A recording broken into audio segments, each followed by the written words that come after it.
Ош шаарында элдик курултайга делегаттарды шайлоого буга чейин аймактык муниципалдык башкармалыктардан тандалган 300 өкүл катышты. Жергиликтүү жыйындарды өткөрүү жана уюштуруу иштери шаардык кеңешке жүктөлгөн. Урматтуу делегаттар, башталсын деген сунуш түшүп атат. Анда мен сунушту доошко коем. Башталсын деген делегаттар доош берип коюңуздар. Жыйындын тартибине ылайык алгач эсептөө комиссиясы түзүлдү. Делегаттарды шайлоо ачык доошко коюлуп, талаш тартыш менен өттү. Ар бир талапкер өзүнүн программасы менен тааныштырып, курултайда айта турган маселелерин ортого салышты. Шаарга экинчи тести куруу маселеси турат. Ар бир үйдө көмүр жагып, азыр жанагы смогтун эң чоң деңгээлине туш келдик. Көчөгө чыксаң бардыгы түтүн. Ошол себептен ар бир жерге биз жанагы котельнийлерди куруп отурбастан бир чоң ТЭЦ курушубуз керек. Биз бул маселелерди апарып президенттин астына, аткаруучу бийликтердин астына коебуз. Кандай чечилет, кандай кылабыз? Депутаттар менен чогуу көзөмөл кылышка аракет кылабыз. Бала бакчалары сунуштагым келет. Андан сырткары бизде шаарыбыздын сыртында шаардын эле чекесинде турат, ал өзү шаарга карайт, дача деп коебуз. Ошол аймакта дагы көйгөйлөр абдан көп, сел кете турган жерлер бар.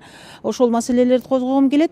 Анан ушул шаарыбызда ушу шаар курулгандан башталган канализация, таза сууну, сарык сууларды алмаштыра турган ошого дагы кошумча үйлөр, көп кабаттуу үйлөр кошулуп аткандыгына байланыштуу кошумча ошону кеңейткенге сунушум бар да.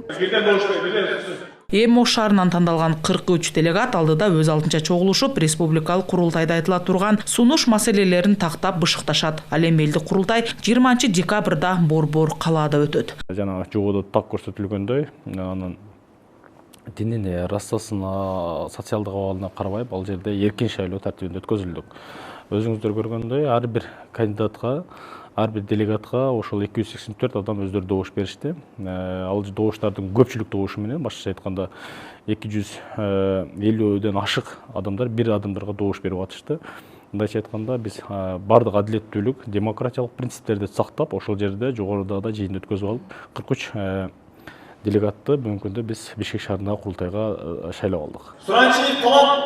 Курултай эл менен бийликтин ортосундагы көпүрө болуп, калк арасындагы көп маселелер убагында чечилип жатканын катышуучулар белгилешти. Өткөн жылы Ош шаарынан көтөрүлгөн көйгөйлөр дээрлик баары чечилген.